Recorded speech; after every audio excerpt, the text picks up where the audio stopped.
The notification arrived on a Tuesday in November, 3 months after Colonel Raymond Carter was buried with full military honors in a cemetery outside Fort Collins, Colorado. Emily Carter read the letter twice, standing in the doorway of her bunk at Ridgeline Station, a remote radar installation embedded in the mountains of northwestern Montana where the wind came down from Canada and forgot to stop. Your father's personal effects have been processed and released. 1 item of personal property awaiting collection. 1 wooden trunk, approximately 32 inches by 18 inches. No monetary value declared. No additional documentation attached. She folded the letter into thirds and put it in the bottom of her desk drawer, under a stack of calibration reports she hadn't filed yet. Staff Sergeant Dennis Whaley found her an hour later, staring at the drawer. "You're going to get it, right?" he said.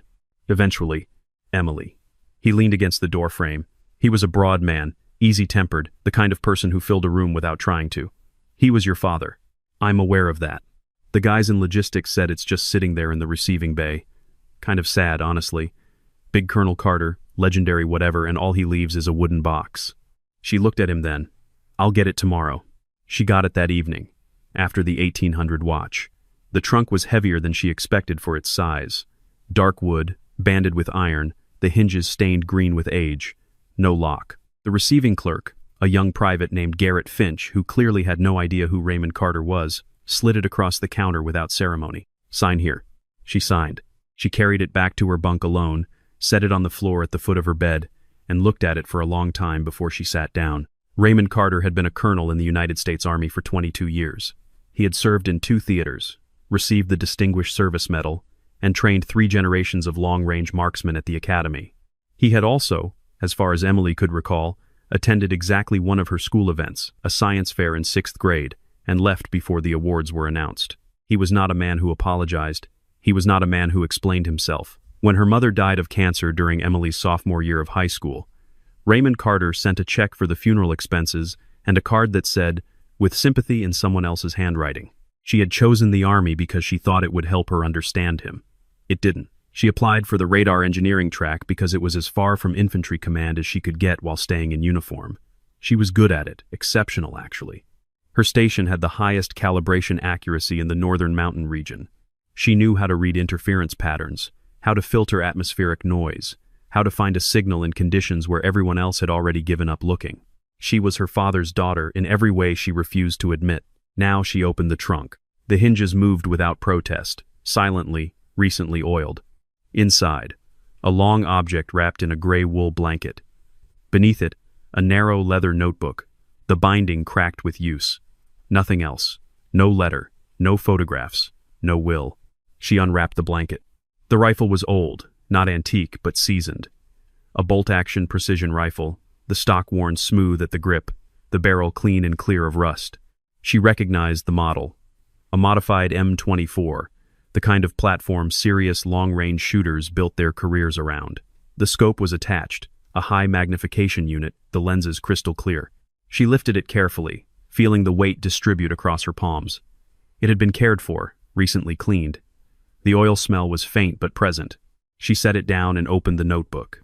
The handwriting was her father's tight, precise, slanting slightly left. Every page was filled with data, wind tables, elevation charts, bullet drop calculations at ranges she had to double-check. 800 yards, 1,000, 200 yards, 1,500 yards, 2,000 yards. The last entry covered 4 pages. The conditions listed were specific. High-altitude mountain environment. Sustained crosswind 18-22 knots from the northwest. Temperature range -10 to -18 Celsius. Visibility reduced to partial. The calculations were exhaustive. Scope settings, breathing rhythm, trigger pressure. A note in the margin. Account for the Coriolis effect at this range. It matters. At the bottom of the last page, in handwriting slightly larger than the rest, 2,000 yards, only one chance. Emily stared at the words for a long time. Then she closed the notebook, replaced it in the trunk, and lay down on her bunk without undressing. Outside, the wind pushed against the station walls. The building settled around her with low, structural sounds. He never called me by my name, she thought. Not once. Not on the phone. Not in letters. Not to my face. He called me soldier when I was little and captain after I was commissioned, even though I was never an infantry captain, just a radar tech with a rank. He called me by my title like I was someone he worked with. He never called me his daughter. She did not cry. She had learned not to, a long time ago. 3 years earlier, Emily had visited Fort Collins during a week of leave. Raymond Carter was still alive then, still sharp, still commanding a room the moment he entered it. They sat across from each other at a diner on Prospect Road and ate breakfast without speaking for the first 15 minutes.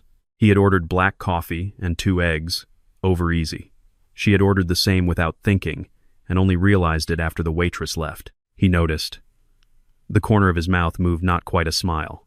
"You hold your fork wrong," he said. "I always have." "I know." That was the closest he came to saying, "I know you." She had catalogued that moment for 3 years. He had taught her to read wind when she was 7 years old, standing in the backyard with a strip of red ribbon tied to a stick, explaining how the fabric's angle corresponded to velocity.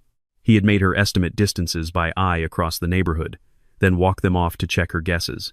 He had drilled her in trigonometry before she understood algebra. She hated it. She told him she hated it. He ignored her. "You'll need it," he said once. "For what?" He didn't answer. When she was 14, she found a log he kept of her training, not military training, but the informal curriculum he had constructed over 7 years. Wind estimation, distance judgment, atmospheric reading, patience drills, breath control. It was systematic, thorough, and documented as carefully as any program he ran at the academy. She never told him she found it. She didn't know what to say. Now, lying in her bunk at Ridgeline Station with the trunk at her feet, she understood something she hadn't then. He had been teaching her a language with no words in it, only measurements, conditions, variables, and the discipline to hold still when everything inside you wanted to move. She had been too angry to learn it properly. She was 31 years old, and she was beginning to think she hadn't understood the first thing about her father.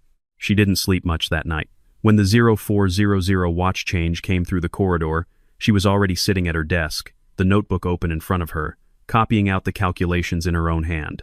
Not because she needed them, because she wanted to understand the thinking behind them. 6 days later, the storm came. Montana mountain winters could be vicious, but the system that descended on Ridgeline Station in the early hours of day 6 was something different. A sustained blizzard with winds gusting to 50 miles per hour, and visibility measured in feet rather than yards. The station's weather instruments registered -23°C at 0800. By 1000, the anemometer on the North Tower had iced over and stopped transmitting. Emily was in the radar bay when the first anomalous reading appeared. "That's interference," said Specialist Marcus Holt, her junior operator, leaning over the display. "Has to be atmospheric scatter from the storm." "Maybe." She studied the pattern. The returns were wrong, not random scatter, but organized, coherent. "Pull the gain down 15% and run a Doppler filter." He did. The pattern sharpened. Not atmospheric scatter. Movement. Multiple sources. Moving in organized patterns on the northern and western approach routes, using the storm as cover, staying close to the terrain to minimize radar cross-section. She hit the internal alert and reached for the phone. The phone was dead. She tried the radio. Static. The storm had clogged every frequency with white noise. "Holt," she said, keeping her voice level. "Go find Lieutenant Colonel Marsh. Tell him we have contacts on the northern perimeter. Tell him communications are down. Don't run, walk fast. Look calm." He went. She stayed with the display, watching the contacts move. They were professional. Disciplined spacing, terrain-aware movement, correct timing. They were using the storm as they'd planned to use it, the way a sniper plans a shot, accounting for every variable, eliminating every disadvantage. She almost admired it. They've thought this through, she realized. This isn't opportunistic. They came because of the storm. Lieutenant Colonel Marsh arrived 7 minutes later with his command sergeant major, a hard-faced woman named Patricia Dunmore, who had the stillness of someone who had been in difficult places before and expected to be in more. Marsh studied the display. "How confident are you in this?" 85%, Emily said. "The pattern is too organized for scatter." 85%. "I'd tell you 100 if I were certain." Dunmore leaned in. "Approach vector? Northern ridgeline swinging west. They'll have the wind behind them and the storm in front of us." Emily traced the route with her finger. "If they reach the secondary access road, they can close to within 400 yards of the main compound before we see them." Marsh straightened. "We can hold the compound with the personnel we have." "We can hold the compound," Dunmore said. "We can't hold the communications array. If they take that, we're blind and deaf for the duration of the storm." The communications array sat on a fortified platform 200 meters northeast of the main compound. It was the reason Ridgeline Station existed, a critical node in the mountain region's early warning network. Lose the array, and a corridor of radar coverage went dark. Marsh thought for a moment. Shooting distance? To cut them off before they reached the secondary road? Dunmore measured it against the display. 1,500 yards, minimum. More likely 1,800, depending on their exact route. In this wind? There's a position on the north tower, Emily said quietly. Both officers looked at her. The tower is oriented northeast, elevated approximately 60 feet above station grade. In this storm, with this wind angle, a shooter on the north tower has a clear. She paused, correcting herself. A possible line of sight to the ridge crest where the contacts will concentrate before they split into approach elements. How far? Marsh asked. Emily already knew the answer. She'd been doing the calculation in her head for 3 minutes, without thinking about why. Approximately 2,000 yards. The room went quiet. Sergeant First Class Albert Pruitt was the best marksman at Ridgeline Station. He had qualified expert on every range he'd ever walked onto, and at 38 he still shot with the natural ease of someone for whom the fundamentals had become reflexive. He listened to the conditions outside, looked at the readouts, and shook his head. I can give you 1,500, he said. Maybe 17, if the wind drops and holds for 15 seconds. 2,000 in this? That's not a shot. That's a prayer. Explain, Marsh said. Wind speed averaging 42 miles per hour from the northwest, gusting to 50. At 2,000 yards, a 20-mile-per-hour crosswind already gives you 4 feet of lateral drift. We're talking double that or more, with gusts on top. The bullet's in the air for over 2 seconds at that range. 2 seconds is an eternity in changing wind. You'd need to read every gust, calculate the deflection, time the shot to a lull, and the lulls at this wind speed last maybe 2-3 seconds at most. He paused. And that's assuming you can see the target. Visibility? Maybe 60 yards. Consistent. The ridge crest is going to be in the clouds. Infrared? On the scope, yes, but infrared doesn't help you read wind deflection. You still have to calculate that by eye. Marsh turned to Dunmore. Options. We fall back, consolidate in the main compound, and accept the loss of the communications array. We hold until the storm breaks and reinforcement arrives. She said it without inflection, the voice of someone who had made recommendations they didn't like before. Estimated time to storm break, 48 to 70, 2 hours. And the array? We may not get it back. Marsh closed his eyes for 2 seconds. When he opened them, they were hard and clear. That array feeds coverage for a 200-mile corridor. The implications of 72 hours of darkness. I know what the implications are, sir. Emily had been standing apart from the conversation, very still. She was looking at nothing in particular. She was doing arithmetic. The wind readings from the last 6 hours. The temperature. The altitude Ridgeline Station sat at 7,400 feet. The Coriolis deflection at this latitude, at this range. The bullet's time of flight. The probable lull interval based on storm structure. She was not a marksman. She had fired a service pistol at qualification ranges and scored adequately. She had never used a precision rifle in her life. But she knew the math. She had been taught the math, methodically, by a man who had apparently known this day was coming. If she reads this, she's ready. She walked back to her bunk and opened the trunk. The notebook fell open at the marked page. She hadn't noticed the mark before a small crease in the upper corner, the kind made by a careful hand folding and unfolding a page many times. The crease was deliberate. It was not from use. It was a bookmark. She read the page. The conditions were listed at the top, handwritten in her father's precise script. High-altitude mountain environment. Elevation 7,000, 8,000 feet. Sustained crosswind from northwest quadrant, 40-55 miles per hour. Temperature -18 to -25 Celsius. Visibility degraded to near zero. Infrared optic required. Coriolis correction for northern latitude, 0.3 mil right. Bullet drop at 2,000 yards. Subsonic transition point at approximately 1,800 yards. Account for deceleration through transonic zone. Below that, the firing solution. Scope settings, hold points. Wind call methodology for high wind environments, not the standard approach, but a modified one based on reading secondary indicators rather than direct observation. Snowdrift angle on horizontal surfaces. Flag behavior at the lowest observable point. Breath rhythm adjusted for extreme cold. And at the bottom, if she reads this, she's ready. Not because she practiced this shot, because she learned everything that makes this shot possible. Trust the math, Trust the stillness. Trust that I taught you what I knew. Emily read the last paragraph 4 times. Her throat closed. She did not cry. She pressed the back of her hand against her mouth for a moment, then lowered it. She had been angry at him for so long. She had told herself, through all the years of silence and distance and formal letters and holidays alone, that he was simply a man who did not know how to love his daughter. That he had failed her in the most fundamental way a parent could fail, not through cruelty, but through absence. But he had not been absent. He had been preparing. Every cold weekend in the backyard with the ribbon on a stick. Every forced hour of trigonometry. Every time he made her sit still when she wanted to move, quiet when she wanted to shout, careful when she wanted to be reckless. He had been assembling something in her, not a soldier, not a replica of himself, but a person with the specific set of capabilities that would matter in the moment he apparently believed would come. How he had known it would come, she did not understand. She wasn't sure she needed to. She wrapped the rifle in the blanket, tucked the notebook inside the wrap, and carried it back to the operations room. "No," Marsh said, before she had finished explaining. "You are a radar systems technician. You have no long-range marksmanship qualification. In the worst shooting conditions I have seen in 20 years of service, you want to go to the top of the North Tower with an antique rifle and attempt a shot that Sergeant First Class Pruitt, who has more trigger time than most soldiers see in a career, just declined." "Yes, sir." "That's not courage. That's, sir." The word came out flat and final, and it surprised both of them. Emily took a breath. "I want to show you something." She laid the notebook on the table.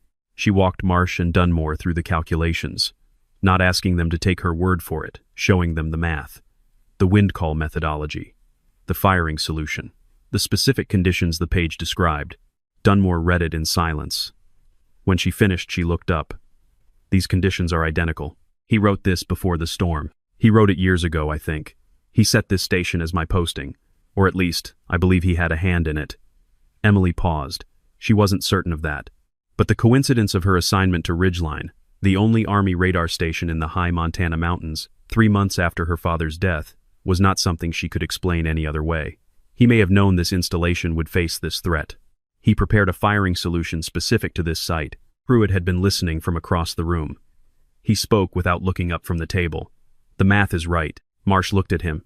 "The corrections are right," Pruitt said. "I didn't account for the Coriolis effect because at my practice ranges it's negligible. At 2,000 yards it isn't. He's got the right number." And the wind call technique using secondary indicators, he pointed to the relevant page. "I've seen that in old Army doctrine. It's not taught anymore. But it works." Marsh was quiet for a long moment.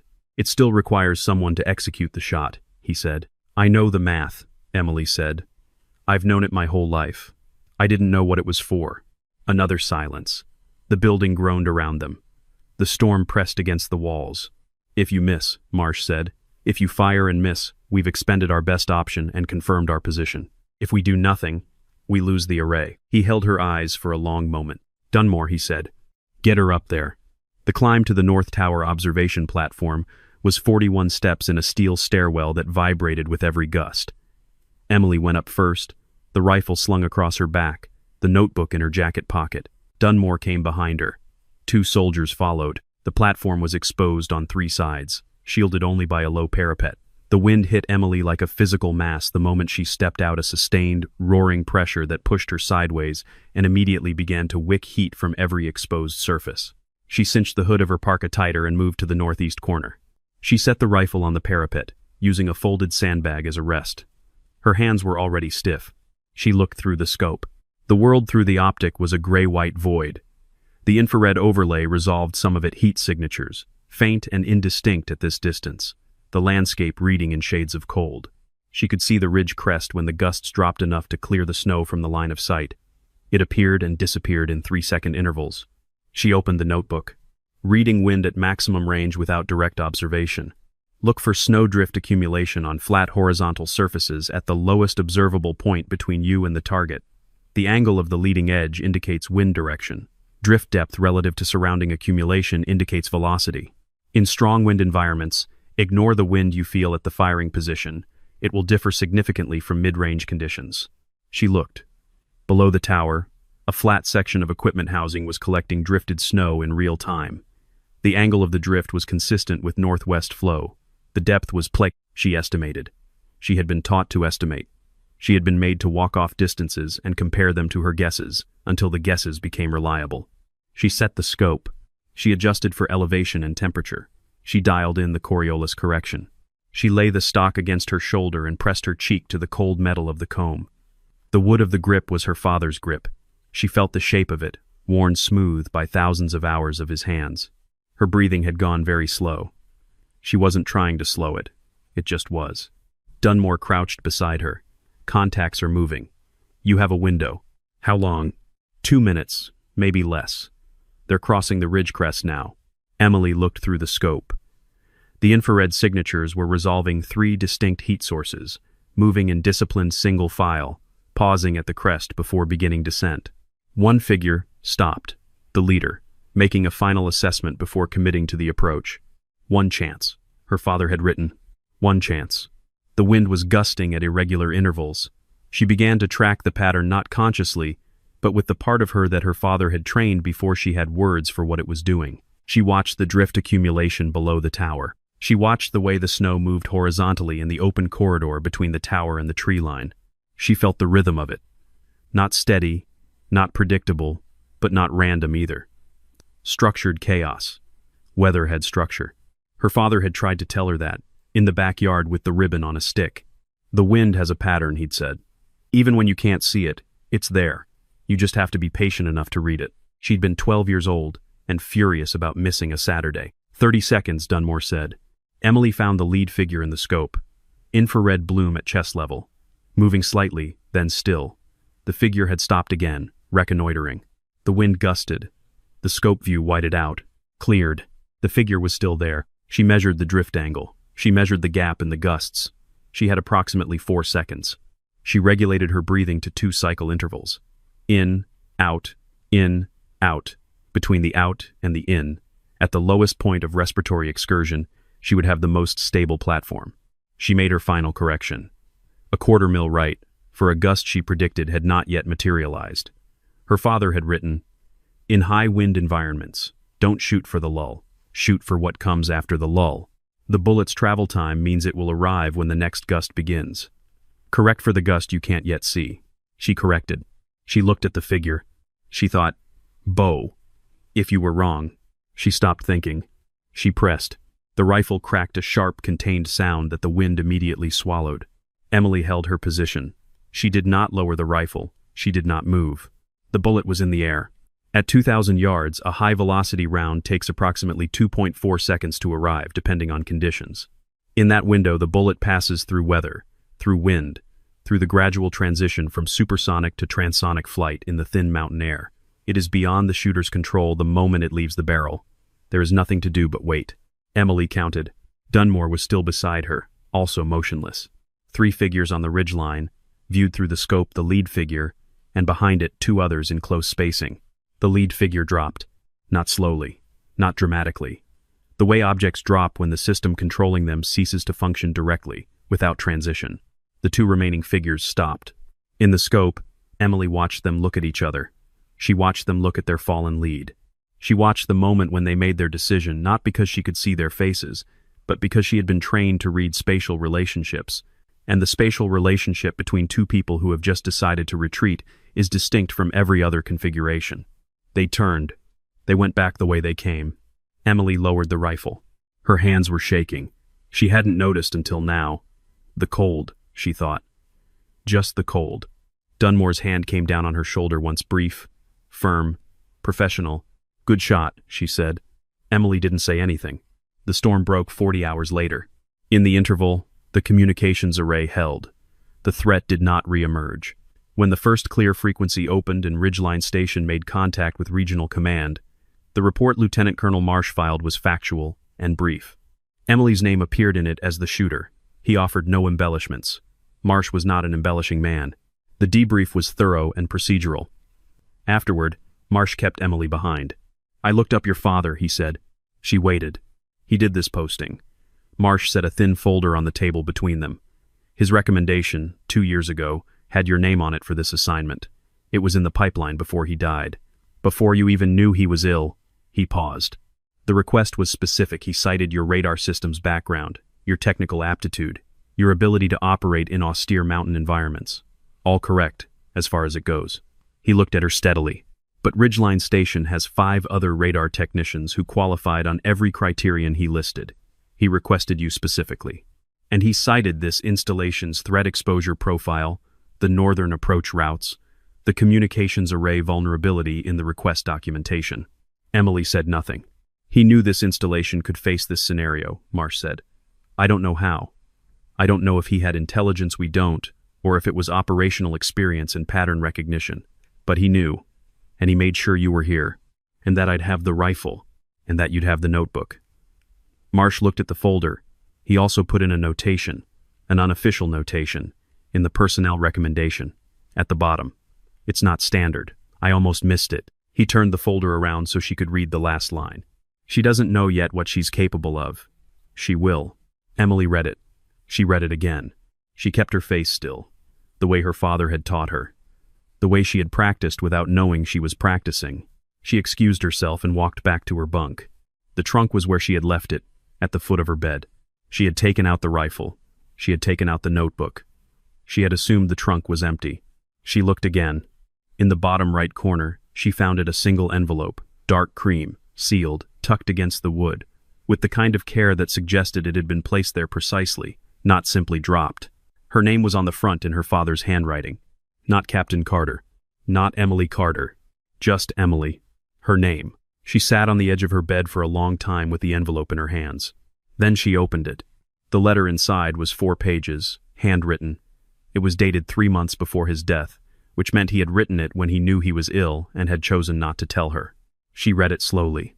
Emily, I've drafted this letter 9 times over the past 2 years. I've thrown away every draft. I'm keeping this one because I'm running out of time and I've decided that a bad letter is better than no letter. I was not a good father. I want to be clear about that because I'm told that people in my position sometimes write letters like this and convince themselves that the recipient will, upon reading it, understand that everything was actually fine. I'm not asking you to understand that everything was fine. It wasn't. Your mother was the person who knew how to love people correctly. She would say things out loud. She would put her hand on your face when you were sad. She would sit with you in the dark and not need to say anything. I watched her do all of these things and I thought, that's what a person is supposed to do. And then she was gone, and I realized I had never learned how, and it was too late. I didn't know how to say I love you. I still don't.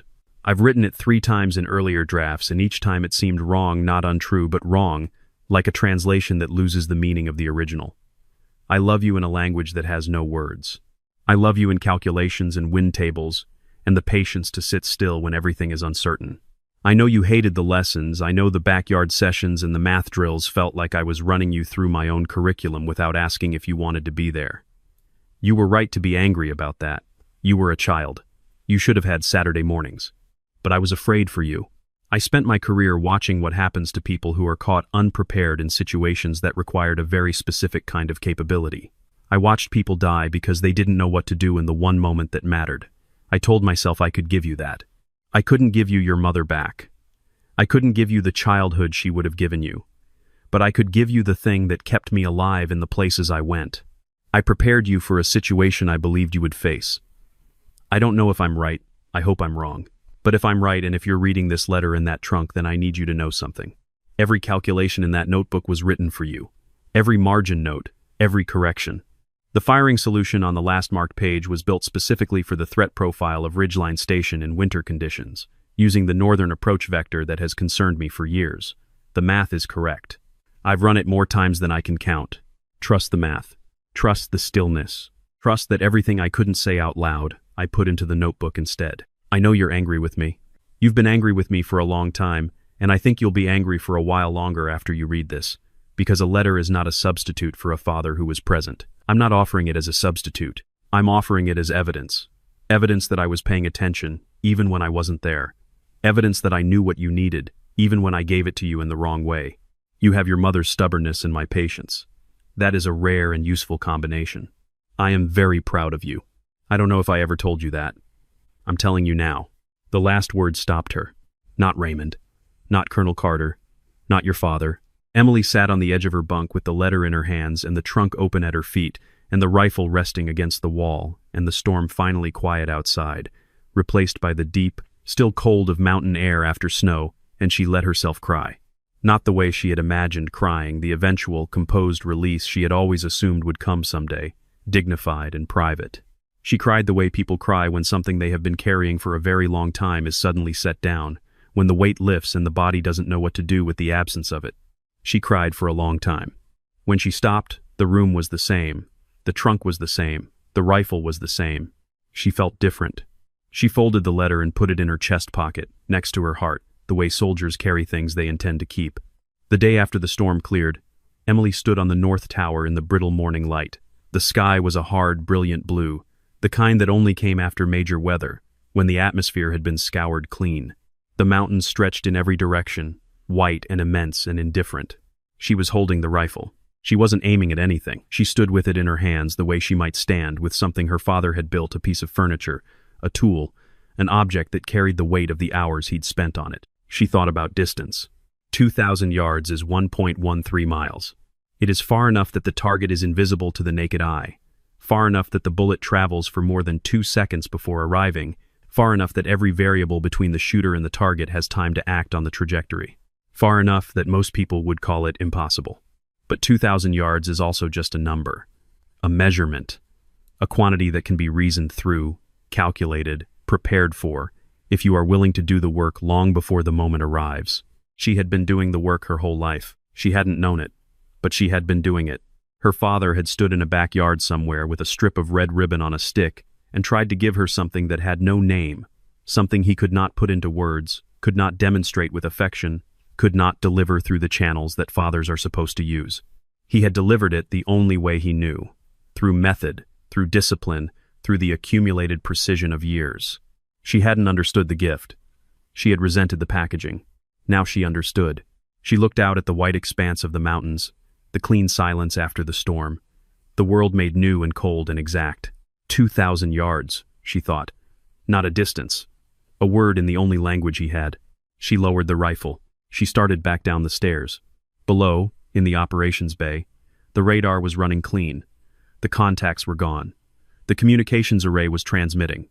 The corridor they protected was clear. Everything her father had prepared her for had happened exactly as he had expected, in exactly the conditions he had calculated for, and she had done exactly what he had spent 20 years making her capable of doing. She did not know what came next. But she knew that she was not alone in facing it, that somewhere in the weight of the rifle, in the margins of the notebook, in the cramped handwriting of a man who did not know how to say what he meant, there was a presence that had been with her all along. The cold air moved against her face as she reached the bottom of the stairs. She breathed in. She breathed out. She walked forward.